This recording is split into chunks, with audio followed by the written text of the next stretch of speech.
పుష్కలకి channel. ఇది first time నేను blog తీస్తున్నా. నేను ఈరోజు మా అమ్మమ్మ వాళ్ళ ఇంటికి వచ్చిన వాళ్ళు ఎర్రగడ్డకు పోయి భగవాన్ అవి తీసుకొని వచ్చింది. ఇది మా అమ్మమ్మ చూడండి.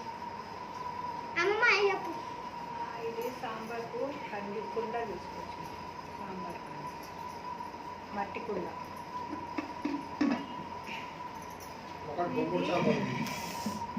ఇది రైస్కు బిర్యానీకి అండి మాదిరిగా కుండ.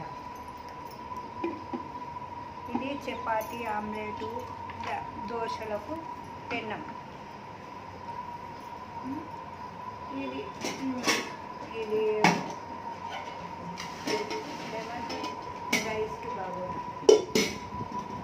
ఇది పప్పు చారుకి బాగోదు. ఇది చేపల పులుసు అండి.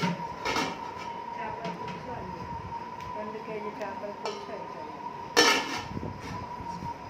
బిర్యానీ కూడా ఇది బిర్యానీ 3 కేజీస్ బిర్యానీ. ఇది 5 కేజీస్ బిర్యానీ అండి.